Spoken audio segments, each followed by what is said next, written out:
This is an incident which is deeply affecting and scary.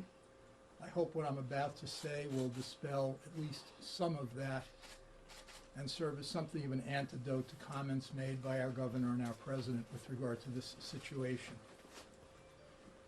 Before I get to all that, I hand-delivered this morning a letter to the Rockland County District Attorney's Office with my notice of appearance, and I stated as follows. From my initial review of the matter, it appears clear that a mental health evaluation needs to be conducted of my client. I would consent to entry of an order of examination by county court and would expect that the same will require an in-hospital evaluation for a period of at least 30 days, as is contemplated by the Criminal Procedure Law 730.23 and 730.31. I will need access to my client for evaluation by our retained psychiatrist. I also would like access to all available discovery, including any statements made by my client, and demand that he not be subjected to interviews or interrogations by members of law enforcement absent my presence or the presence of someone from my office. We spoke a little while ago with Mr. Michael Dujanchik, who is the individual at least identified publicly as the attorney on the matter. He indicated to our office that a more senior attorney, Dominic Cristino, as I understand it, will be handling the matter for the Rockland County District Attorney. And when I got back a few moments ago, I saw a notice of grand jury proceeding for January 3rd at 9:30 a.m., signed by the acting district attorney, Mr. Jalise. So that is the status of the matter, at least in a formal way. I'll be speaking with forensic psychiatrists who I hope will be able to have access to Grafton promptly, as I did this morning, to speak with him and begin the assessment process. The FBI and law enforcement did extensive investigation through a search warrant at the home in Greenwood Lake. We were able this morning to go to the home, Reverend Paige and I, and review scores of papers which frankly show the ramblings of a disturbed individual, but there is no suggestion in any of those ramblings and pages of writing of an anti-Semitic motive, of any anti-Semitism. I spent about 35 minutes speaking with Grafton Thomas this morning, and while obviously I can't disclose the detail of that conversation, I can tell you that I heard nothing in that conversation that confirmed in any way, shape, or manner that he's a domestic terrorist, that he intentionally targeted, even though it seems somewhat strange to say this given the circumstances, I was certainly celebrating Hanukkah that night myself, but he targeted this in that sense. Now, I can't get into the detail of what he was doing and why he was doing it. I'm not sure he can honestly yet get into that detail or understand his own behavior. But I do feel it important to say to the members of the community and law enforcement that from what I understand to this date, this is the action of a individual who for a long time has decompensated. He's been treated in mental health facilities. I won't right now comment on the nature and quality of that treatment. I think over time people will be able to form their own conclusions about that. But it may be that he was non-compliant with medications which were prescribed to deal with his severe depression and other manifestations of psychosis. They were not being dealt with appropriately. His involvement in the criminal justice system up to the age of 37 and a half has been minimal, though not non-existent. It's been minimal. There don't seem to be incidents of violence or acting out that we're aware of, or that are part of the record that I've had access to. With all that being said, I hope that both sides can agree on a time period for the evaluation of this gentleman so that his true psychiatric nature can be discerned and that we can proceed accordingly. Ms. Thomas has indicated to me that given her level of upset, she's not prepared to speak to the media, but I did want her to come today. She obviously is deeply concerned about those who were victimized by this, as well, of course, her own son and his status. She is a registered nurse. She's worked at a hospital in New York City for many years. She's come out of public housing projects to own a home in Greenwood Lake in New York and bring her son up in a manner which was as positive as possible. She's a native of Guyana.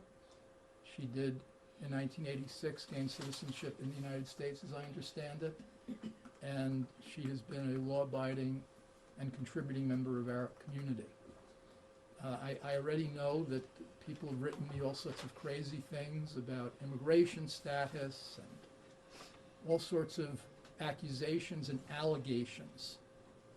I think at a time like this, being calm as is possible, not responding with a great deal of hysteria and over-dramatization, not allowing political leaders to make this into something it is not, is of paramount public importance. And when I got a call from Reverend Paige yesterday at about 6:30 in the evening and told me that she knew the family, I immediately realized that before a narrative gets too set in stone and before political leaders use this as a means of demagoguing about a particular issue, we need to know the facts. And that's a more difficult process to amass and assemble, but it's an important process before we take this to places where it really need not go. Reverend Paige, you want to say any words? I would like to say that we must look at the symbol of hope of the menorah that stood, and that stood long ago also, with the oil that was still burning. And we have to acknowledge that Grafton has experienced a long history of mental health. And that should be the focus, not terrorism. Mental health. Just a few other basic facts that may be of importance to you or may not be, but you should have access to them, and you'll find in dealing with me that I'm going to try to be as transparent as possible about what I know that doesn't trespass on attorney-client privilege. Grafton was school president at his high school in Newtown in Queens. From there, he joined the Marines. He was in the Marines for a short period of time and sustained injury when he was there and left the Marines. He held a series of jobs, and from what I've read in the papers that were left, which are literally papers from the late 1990s that I've had a chance to look at, although I can't tell you in the hour I absorbed every detail of all of them, it appears that he had very neat handwriting and was coherent in attending to his affairs in those years. He had a number of different jobs, but it appears he went to college late on some sort of football scholarship, perhaps, to William Patterson. He was in his early 20s after having various jobs and being in the Marines.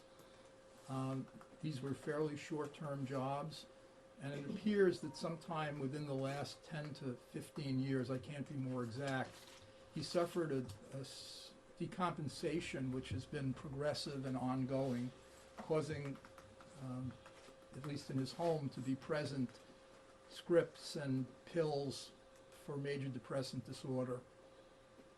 In speaking with him, he was able to explain his behavior with reference to various auditory hallucinations and, one might say, demons. And his explanations were not terribly coherent, which is what leads me to feel it critical that fairly immediately we have psychiatric evaluation done of him, not weeks after the event, but as, in a sense, as close as is possible. You indicated that Mrs. Thomas had grown increasingly concerned with her son's behavior recently. Over a course of years and recently. And can you give us detail on what exactly that looked like, and was she afraid of her son? No, she was not afraid of her son, and she had a positive relationship with her son, to my understanding, and a loving relationship with him and he toward her. I think that's a fair statement. I think that she, as a nurse, she's an RN, she's been in nursing many years, saw signs of, I'm using the term decompensation, but signs of emotional ability, instability, and as I said earlier, reached out on a number of occasions. But again, getting to the gentleman's question, the responses thereto were middling. Was there anything that day, that No. Saturday, that No. stood out? And Wendy, I know you're reacting to a lot of this. Can you speak of your interactions with Mr. Thomas and your characterization of him? I received an email yesterday saying that I shouldn't depict him as a nonviolent person. And I told them back that that is the person that I know. Kim never expressed to me at any point as her pastor for the last more than 10 years that she was afraid of or scared of her son in any way. I've been at visits in the hospital. I've been at visits with him at the house. He's always been a gentle giant with mental illness. And he's very introverted. He doesn't like to be around a lot of people. And he's a vegan. And he's very simple. And there were moments when his sentences, he would have trouble completing sentences. And that would be a clear indicator that he was experiencing something that we don't experience, but he was experiencing it. And from my experience with Grafton, he has been a calm, caring, loving person. There was an incident where... Just let this gentleman and then go over here. Go ahead, sir. And I know that you said that Ms. Thomas is not commenting, but you were at the news conference earlier. We saw you crying. Can someone just talk about how Andy Sorry, go ahead. pointed out that you have a close relationship with a gentle man. How are you doing now with this having happened by someone who, as you're saying, has a mental history, also has a history of being gentle and kind? How is Mrs. Thomas doing? How are you who know him doing? This has been a shock, a total shock.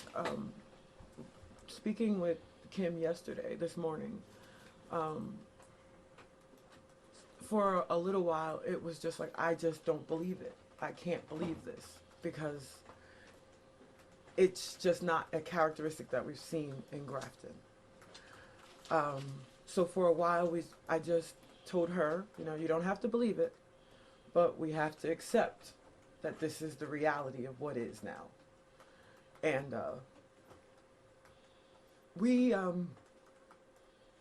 I saw Grafton in the hospital, and I questioned things like, can they see that he needs more services? In a way, as a single mother, taking care of a man who has mental illness with the systems that be, and the seeking, I know that she did everything that she could.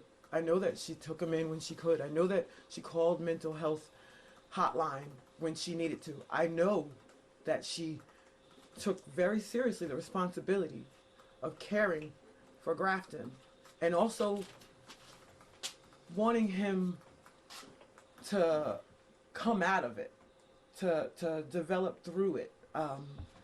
And there were moments where he showed signs of great improvement, and then there were fallbacks. We could have never known that this was going to happen. It wasn't something that we sat at home and said, oh, look at him, he's playing with knives. No, we didn't see those behaviors.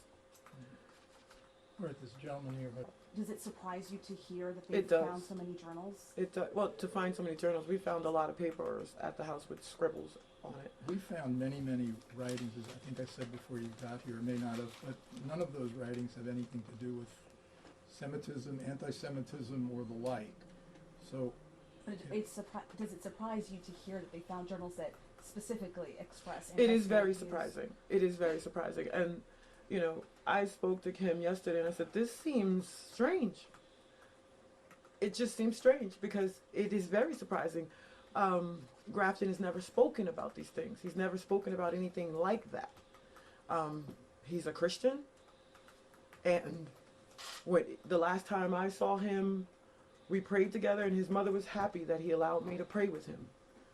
And, yeah, no. okay, take a It's couple shocking. of more.